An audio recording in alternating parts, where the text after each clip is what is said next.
You are never alone. You are never alone. Just reach into your heart and Allah is always there. You are never alone. You are never alone. Through sorrow and through grief, through happiness and peace, you are never alone. Assalamu alaikum wa rahmatullahi wa barakatuh, and welcome to a new episode of Family Issues. We're still discussing how family as a foundation helps for self-discovery and personal reform through observing the relationship within the family, then empowering and improving the character accordingly. In the last few episodes we talked about the competitive, the bountiful, the perfectionist, the never have enough type, also the authoritative director, the violent and the passive aggressor. And in this episode we will be talking about two new types, and that's the bluffing liar and the unforgiving. We'll be asking questions like, what are the ways to rediscover ourselves through marriage and through family? How can you change the other party? And how can we make sure that we get rid as a family at large of these bad characteristics that could be hurtful not only to the family but to a pious Muslim society at large.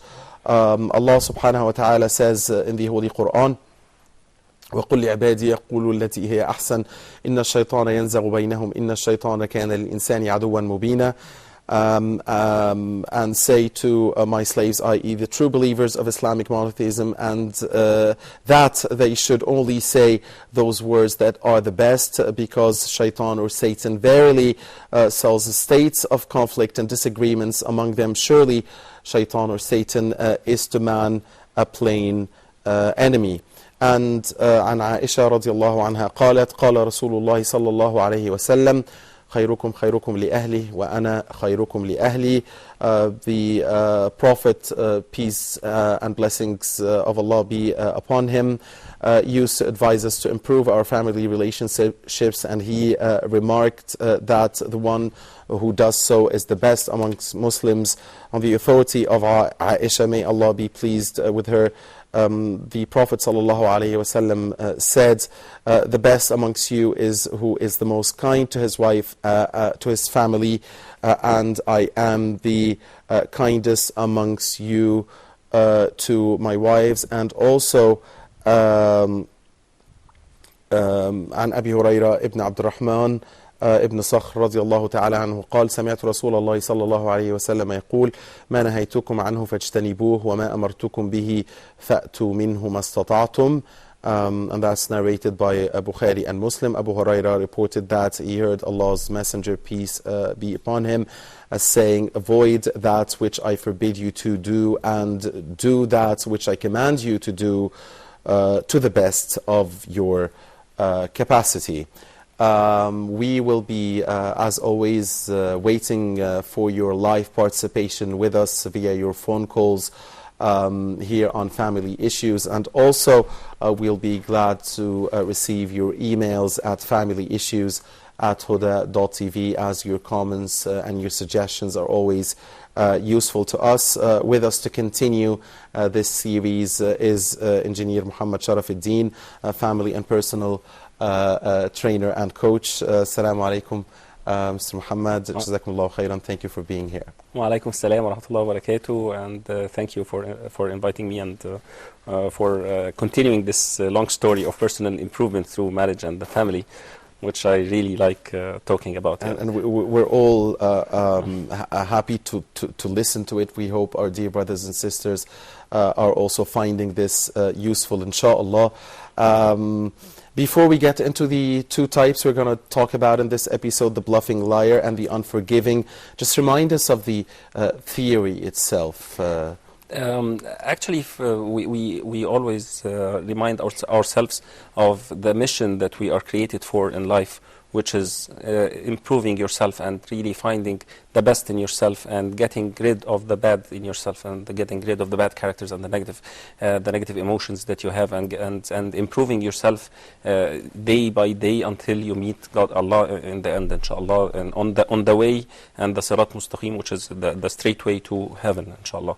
And that's jihad al-nafs. That is that jihad is a al-nafs. sort of jihad al-nafs. Exactly. That is really self-improvement and personal reform. This is jihad al-nafs, which we are all created for, and we have to do all through our lifetime, day by day, moment by moment, minute by minute, and we can really make a chance out of anything that we are doing to improve ourselves.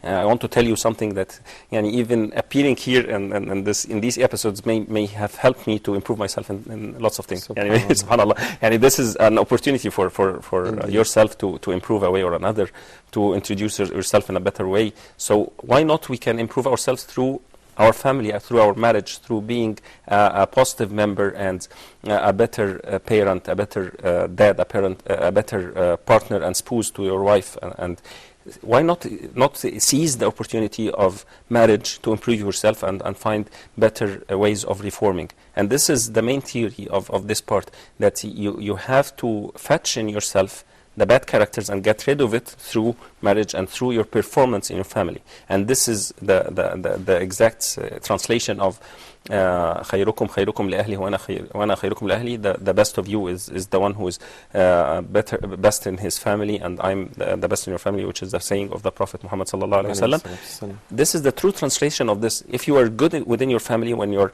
off guard, when you are in control, when you're in power, when you are the one who is really getting the money and the protection for the family, and you are really at your best states, you are the best there, treating your wife well, treating your kids well, getting rid of your negative characters. I don't know who else you will treat badly, because actually you really exposed at your total exposed. You are at your best. So that means that you will always be the best when you deal with the other people in the open society afterwards. Right. So, and let's start by tackling now the two types we're going to be talking about here. The bluffing liar. Yeah. Who is the bluffing liar, and what are the characteristics of that type? How do we get to know that we are this type of person? So that can be a bluffing liar, Okay. That kind of character, when this person who really doesn't really answer in the core of the question, doesn't really get back to you in the core of your subject of discussion, doesn't really looks, when he or she are driven into a discussion, they go through it very superficially. They don't find answers in depth for the subject of the discussion. They escape from giving ultimate solutions or committing to something. They give open promises that you don't get valid. I have a sense you're just talking to me about the politicians who don't except for the minority of them that fear Allah. Yeah. So this is why you're just talking about politicians. That is actually that is where they were breeded. They were breeded in their family on bluffing. They were appraised on bluffing. They were really their parents used to bluff on them. They used to tell them, "Come here and give you something good," and they don't give them anything. I didn't mean now. I just told you I'll give you something, a sweet or something, but I didn't mean it now. I just meant maybe later. Maybe we will go to maybe an outing or something. Yeah, but when? You don't know. You don't have a valid promise with mechanisms and with a solid date and with a solid information. It is just an open promise. It is just a vague promise. It is just something very foggy, very, very actually, very, very not straight, not upright, not something that you can't take by your hand, you know. And whenever you try to drive them more into more details, into a commitment, you don't find them, because actually they will bluff again. They will change the subject. This is yani a real bluffing liar. And actually the Prophet ﷺ actually told us that if you give a promise to someone, it is what he interpreted and not you. And this is a meaning of a hadith that Rasulullah ﷺ said. And actually what I want to say is that the bluffing liar doesn't really focus on the real subject of the situation. He uses to when you have a problem with your wife, and maybe related to something bad she told you, you don't tell her that she told you this thing bad. You maybe tell her that the food is not good. You just you want to sleep because you feel tired, but not because you don't think that she made things upright for yourself, or didn't really prepare the environment for a better.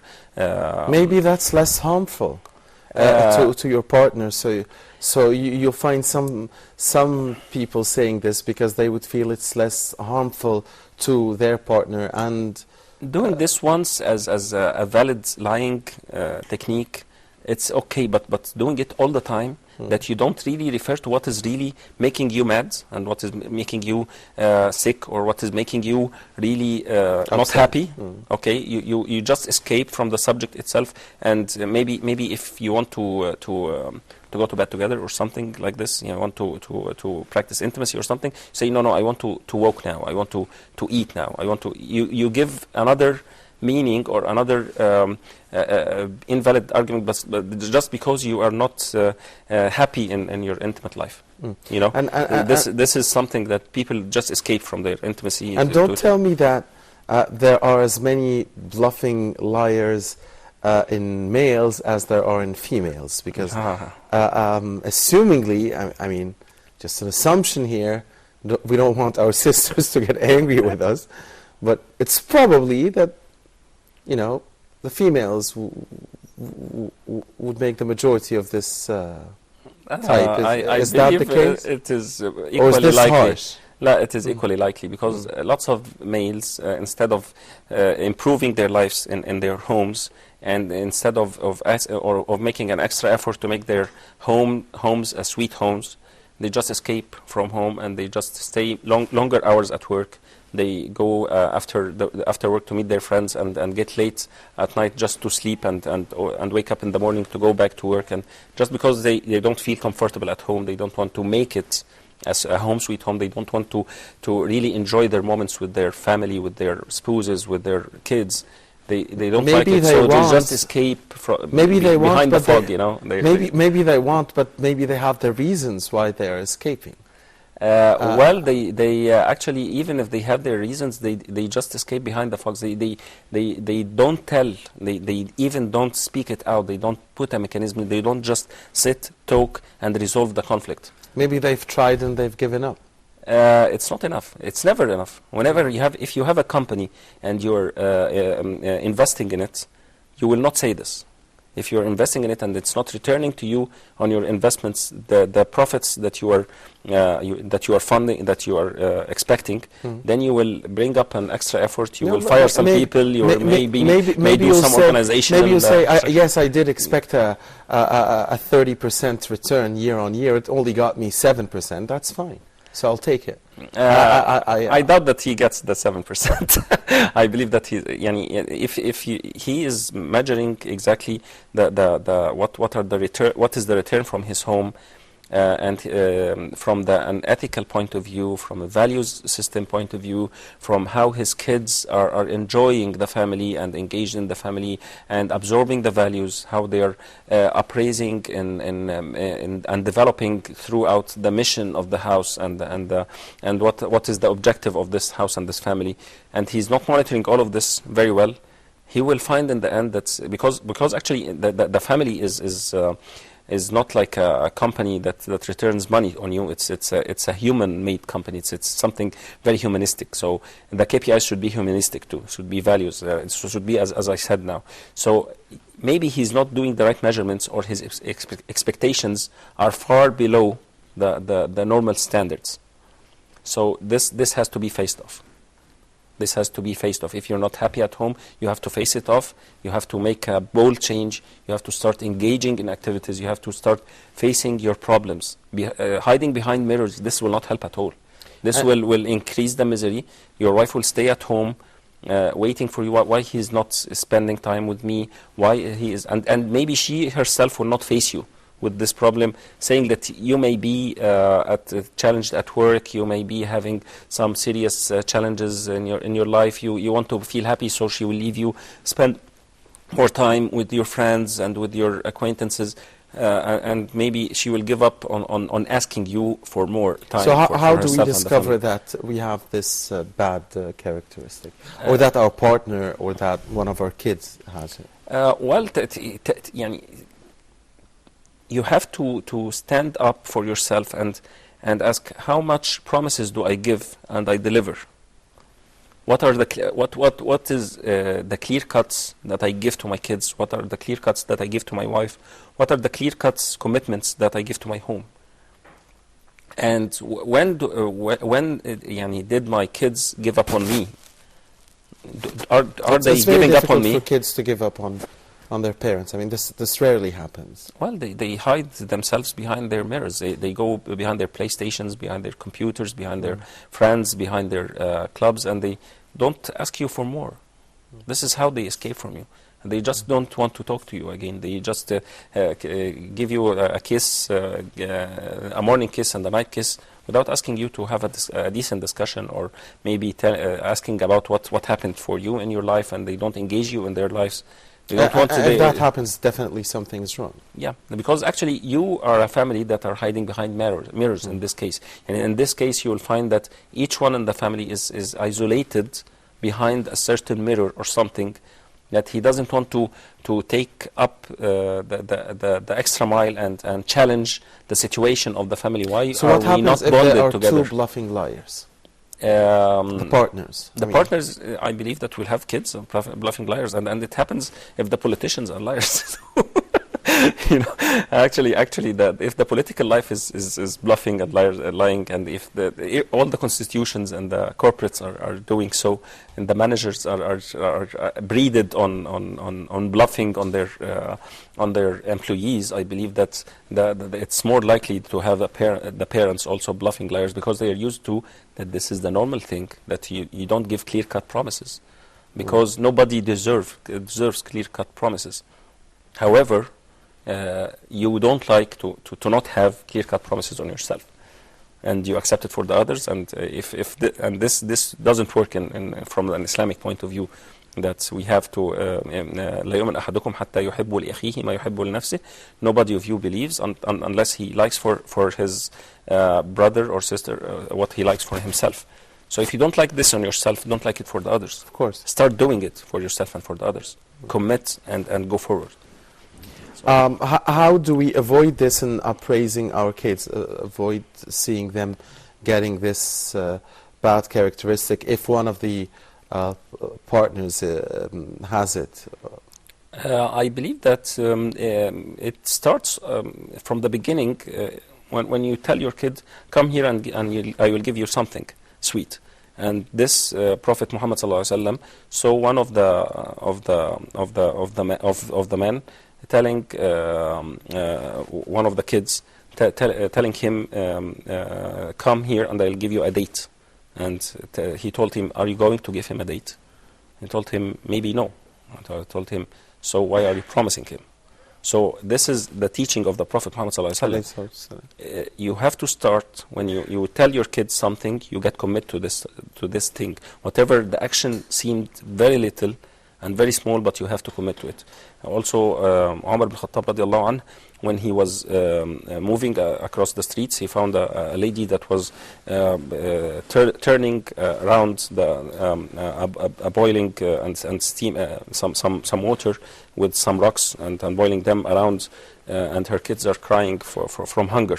He told her, why are you doing this? She told him, because I don't find any food. But she made them as if they're having hope to get some food, and this even hurts in their and because they're very poor and they don't find food. So he made for her some tharid, and he fed her and her family by himself. So this, when you commit to your kids to something, just tell them if you can do it or not do it. You have to commit on something very valid, and you have to deliver this thing.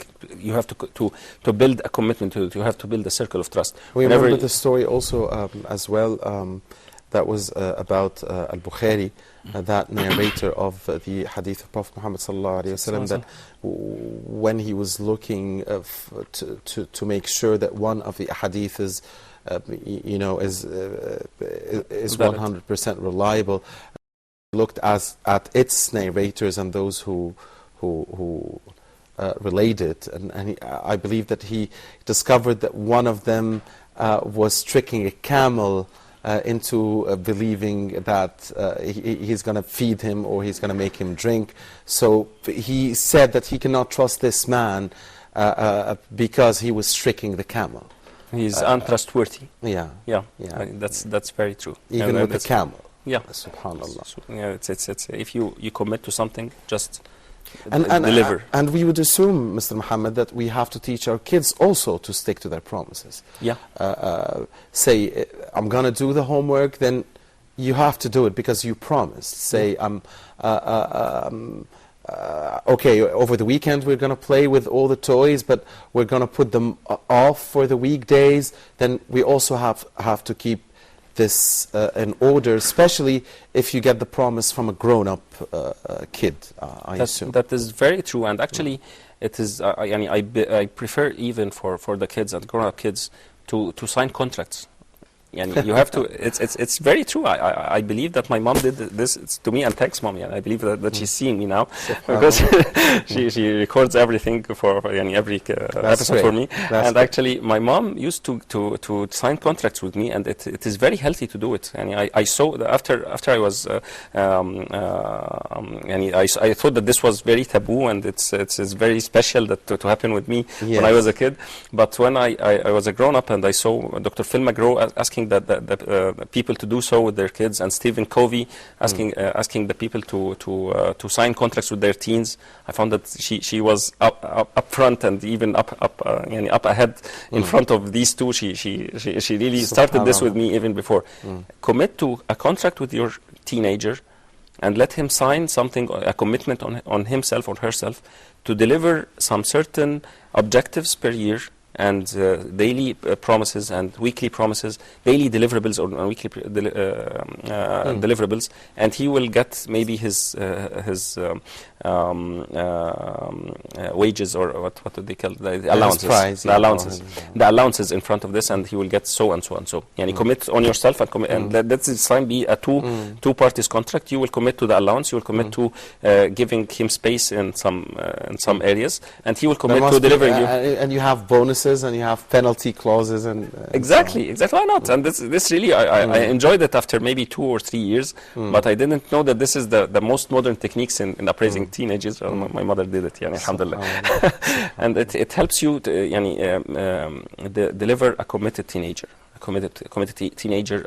and you can't really accept him bluffing on others or yourself bluffing on when he finds you very trustworthy with him. So it is very important to deliver, to commit and to deliver. Also, when you find yourself in a discussion, don't try to escape to another discussion unless you set a closure. You have to close this discussion till the end. Moving from a discussion to another without closing, getting a closure, getting a conclusive remark is a waste of time. This is something like just a chit chat on a cafe or something with some friends. You just talk and talk and talk and talk, and then you get back home and you didn't get an action in the end. You didn't, it was just a talk. It was just a chit chat. And this is not, really, that's not what we are created for. We're not created for just speaking 2 or 3 or 4 hours without getting something valid in hand to deliver to the people. لا خير في كثير من نجواهم إلا من أمر بصدقة أو إصلاح أو معروف بين الناس. there is no good in أو their معروف أو إصلاح بصدقة أو معروف أو إصلاح بين الناس. There is no good in their talks unless they demand صدقة. They order charity.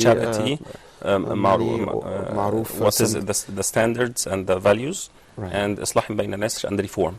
So if you are not talking about either of these 3 subjects, then you're just bluffing around, just saying things that are not of use for the humanity of yourself. Give value to your words. Give value to your words and turn them into actions.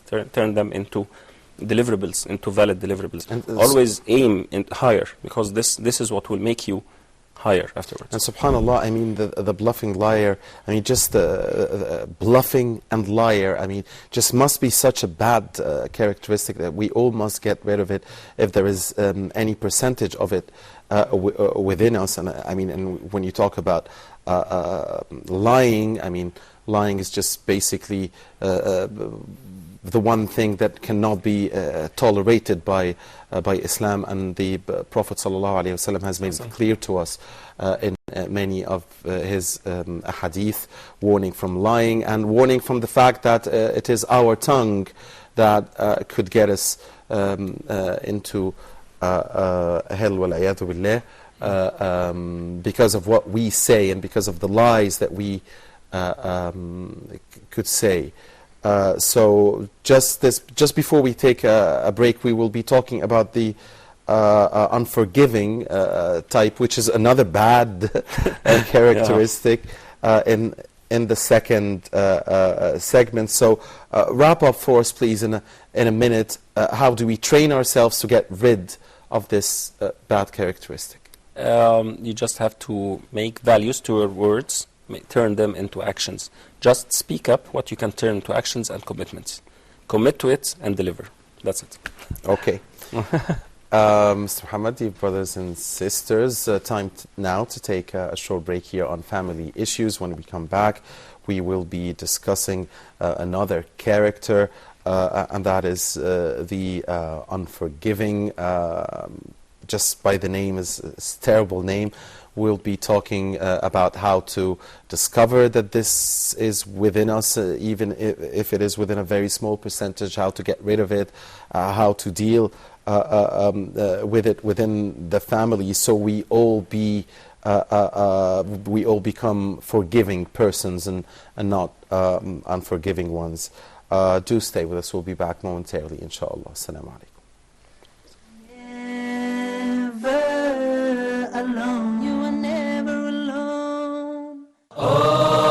Europe's forgotten heritage.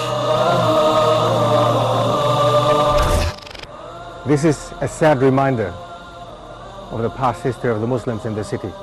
Nowadays, there are no Muslims anymore. These are the mosques that have remained. And it is really sad. Wait a second, this is Morocco. No, this is Tunisia, Algeria, North Africa, Egypt.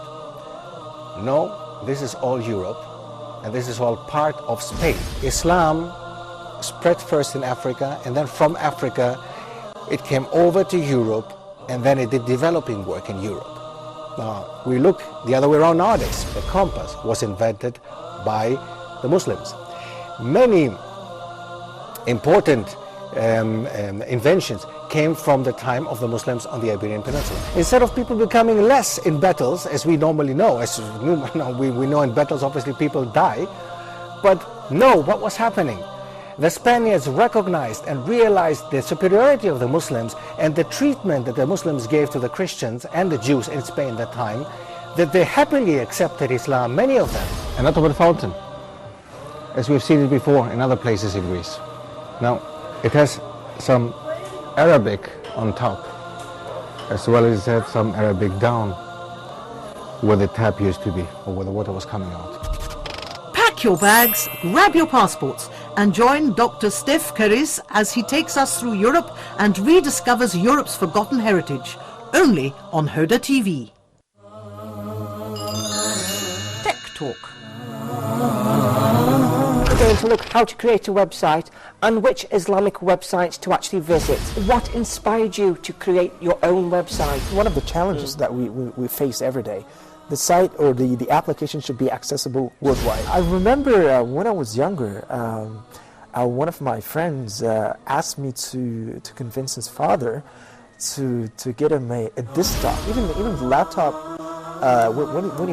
If you compare both of them in terms of cost, laptop roughly costs twice the money if you compare it with the desktop. Hackers, the word hackers, most of the youth people are very interested about that word. They say, hey, I'd like to be a hacker, because there is a type of hacker doing great job. We call them white hat hacker.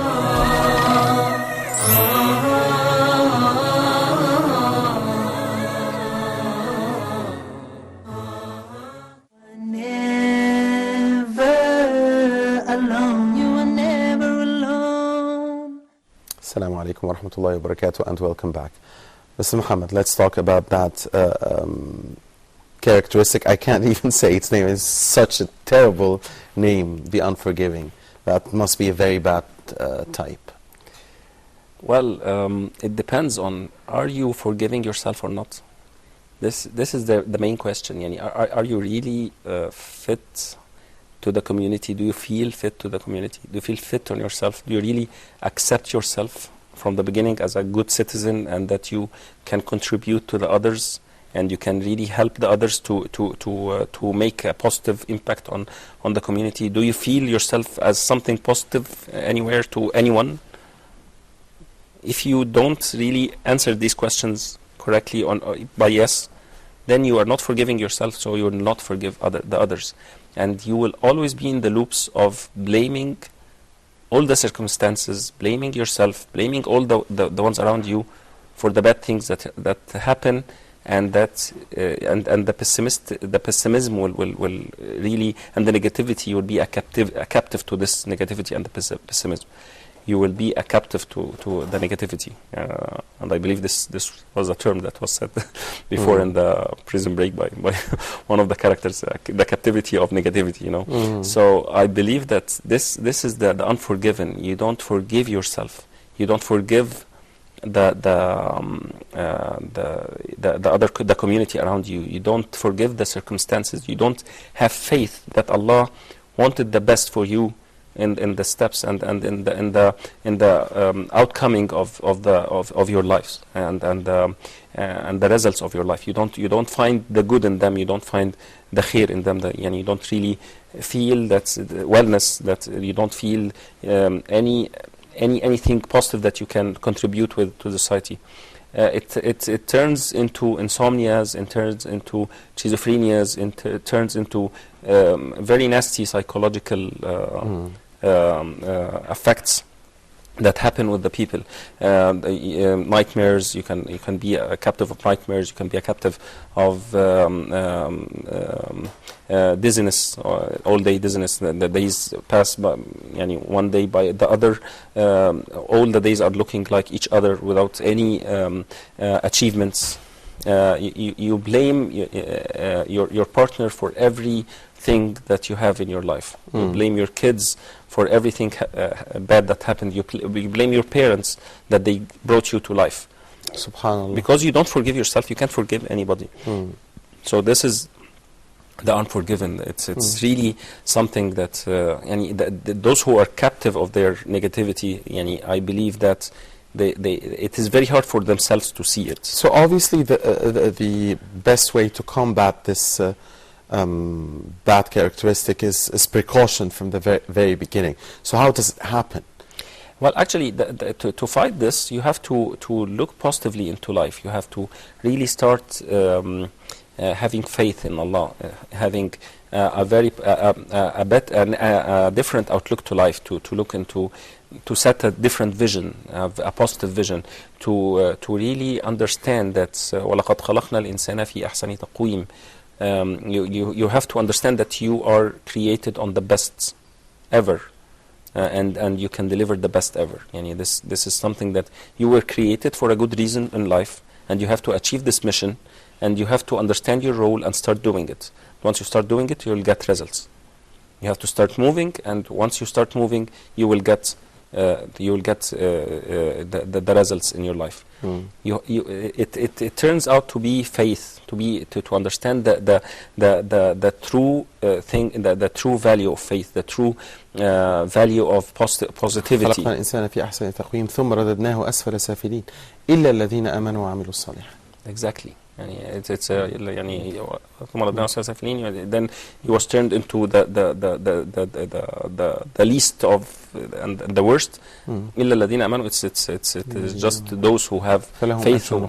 Exactly. So the power of faith, the power of positivity, the power of really setting a vision in life that is positive and that is really overachieving by dreaming out large and really understanding that you can succeed in getting this vision and by working and by putting efforts, and that you have the support of Allah all the time, that you are always supported and guided by Allah. Subhanallah. Jazakallah khair.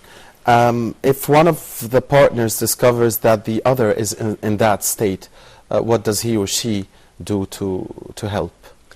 In this specific time, I believe that the other partner is a victim of himself or herself. Yani if she's the wife, maybe she is a victim of herself. She didn't really look positively on the bounties that she got from marriage and from her husband. She doesn't look at the half glass that is full of her life with this guy, and from her kids, and that she didn't look at the achievements that she set during the past years or the past life that she had, and she only looks at the negative parts, and she has a very pessimistic look for the future, because she doesn't see herself, what is my role in the future, I don't know. And this normally happens in the middle age crisis, I believe, and it happens also after maybe the smallest kids get up to school. And I believe that these are the two main stations in the female life or the women, the wives' lives, when their kids go to school and they get actually free of doing anything, and they don't know, they don't have extra duties or extra missions, they don't have their extra times that they're putting in the social work or social activities, or maybe friends life or social life in general. So they feel lost, they feel as if they lost their lives and their objectives, and they start going into this loop. And maybe it happens again in the middle age crisis, because she feels that as if she isn't looked at, she isn't really as well looking as before, and the hormones also, they get confused, and I believe that at this middle age crisis that happens, she starts looking very pessimistically to life, and starts really looking into starting building up for her grave, maybe, or something like this, maybe, or getting prepared which is a very wrong attitude. Definitely. Exactly, and it happens for the man, I believe, in the middle age crisis, and then again after they go after their pension, I believe, after they start taking their pension after retirement. At retirement, I believe that after retirement, I believe that men also will pass through this.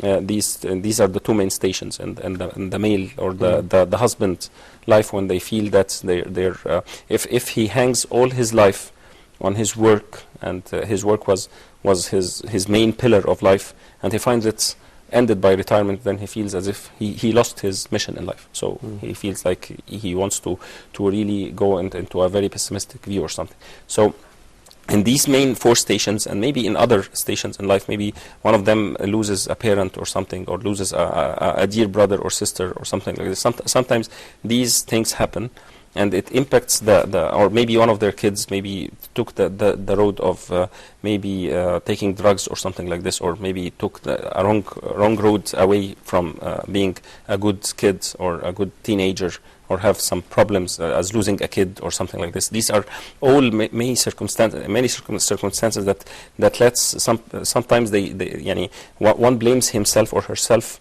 and goes into loops that he reaches, or he or she reaches the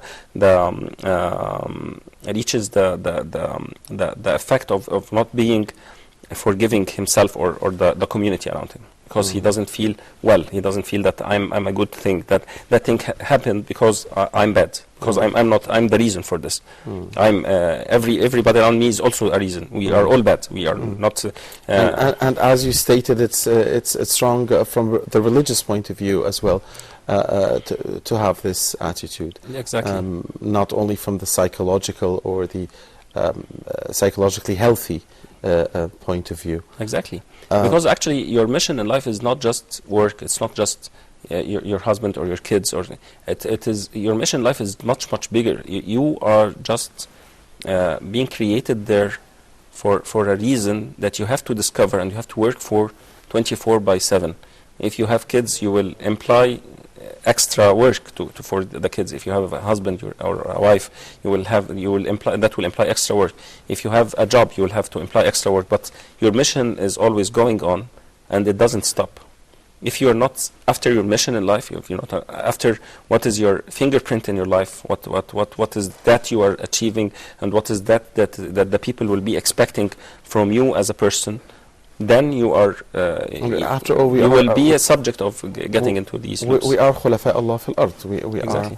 are Allah's successors on earth. Exactly. So how do we get rid of it, this disease, if I can call it so? You have to understand your mission in life. You have to start looking positively to the future. You have to set different visions. You have to rearrange your life into a more positive outlook. You have to understand that if you want forgiving from Allah, then you have to forgive yourself and forgive the others. Because actually, if you want to be treated from Allah in that way, that He forgives out all the bad that you have done, you have to forgive yourself first, and you have to give space to the others to forgive their bad deeds, whatever they hurt you, whatever they really took anything from you with no rights or something like this, whatever they abused you, anything that happened bad from you from people, you will have to forgive them and teach yourself forgiveness. You don't. Nobody is really an angel. We all are a mix-up of good and bad things. And even if I'm preaching now, I believe that in some cases I do very bad things. This is something that, and I may hurt people, and these people will have to forgive me, because I know that I forgive others when they hurt me. So people have to be forgiving for each other. They have to forgive themselves first, and then forgive the others. And this is something that we have to treat each other well for, and to expect from Allah to teach us the same way. And it must be such an important thing to do so, because after all, for instance, in Ramadan and in the last 10 days of Ramadan, and when we are looking for the Laylatul Qadr, one of the great du'as is Allahumma innaka afoon tuhibbul afwa fa'fu anna. Exactly. So how do you ask Allah for this? Right. While you're not forgiving yourself? Right, and yourselves and others, of course. Mr. Muhammad, okay, one of the partners has this bad disease, or momentarily at least, due to an incident, or it is a lasting disease, that unforgiving type. In one of the partners, how does the other partner play to make sure this doesn't reach the kids? He has to set everything in a positive manner. He has to really be fresh in dealing with life. He has to take the other partner out of the loops and the circles of negativity around him or her. Show him the positive things in life. Maybe a trip will be fine. Going out to see some green areas. Actually, the greens really help people to process. Saying adhkar sabah, the salvations of the morning and the evening, the reading Quran in while your heart is really understanding understanding what is happening, resetting the vision in life, revisiting why you started this home, and what are your roles, and encouraging him or her to start engaging in activities, maybe fun activities, or doing things in a different way. You have to really give some time for this person to get him or her out of the negative loops. Even if in the worst case scenario, even if if the parents have a kid who went into a drug system, or being abused, or maybe lost or something in an accident or something, this is maybe one of the worst occasions that may happen to some parents and some families, which makes them feel unforgiving to themselves. I believe that they can look into the positive side of it. If they lost a kid and they said, Alhamdulillah, God will give them another home, which is called Baytul Hamd, or the house of thanking Allah. And if the kid went to a drugs way or something, they may revisit the way they are appraising him, and they may be an opportunity for them to solidify together to get him out of this. So there is always a positive thing, even in bad things that may apparently seem for the family. So you have to forgive yourself of whatever bad happened, because you will want Allah to forgive you afterwards of the bad things that you have done, and you will do bad things. Right. One final question. Again, it is regarding the kids. If the parents, both of them, are unforgiving and they know it, what do they do? What do they do to protect their children? If they are both unforgiving and they know it, and they know it, but they love their children, so they don't want them. They know that they want them to be better than them. But it's just that how can they step, on their own feelings and emotions to... It is very hard to transfer something that you don't own to somebody something that you don't own, you don't have as a life form or something, and you want to transfer it to your kids. It's very hard. I believe that you will have to set them up. You will have to set them up in a good community, a good brotherhood or fraternity or something that is positive, and that will help them to engage positively in life and understand life in a different view or something like this. But in the end, they will get some negativity from you if you are sources of negativity. If the parents are sources of negativity, they will inherit this to their kids a way or another, and they will maybe after they get older, they may change it afterwards. But actually, you have to start with yourself. Why not just help them to start looking positively into life when they fall? It's possible to see kids growing up as forgiving, normal persons, although they came up from a family of unforgiving parents. I mean, it does happen as well. Maybe it needs lots of positive energy. They may have normal positivity and outlooks in life, but actually, the most simple thing that you have to do with your kids while they're very young, when they start moving and walking, when they fall on the ground, don't hit the ground and tell the ground that you're a bad ground. Hey, hit the ground. Don't do that, because you will let them feel that it is the ground to be blamed that they fell. No, you can tell them, say Alhamdulillah and move on, because this is an opportunity for you to learn how to not fall the next time. Alhamdulillah. So that's it. Unfortunately, our time is up. Thank you very much, Mr. Muhammad Sharafuddin, personal and family coach and trainer. Looking forward to discussing more of these types and how to improve ourselves and train ourselves to get rid of bad characteristics so as to build a pious family and a pious society, and successful and prosperous one at large. Jazakumullahu khairan, Mr. Muhammad. Dear brothers and sisters, don't forget to email us at familyissues@huda.tv. Your comments and suggestions are always useful. Until we meet again, Assalamu alaikum wa rahmatullahi wa barakatuh. Never alone, you are never alone. Through sorrow and through grief, through happiness and peace, You are never alone. So now, as you long for your past, prepare for your future, but knowing nothing's gonna last. You see, this life is but a road, a straight and narrow path to our final abode. So travel well, O Muslim, and paradise will be your home. And always remember that you are never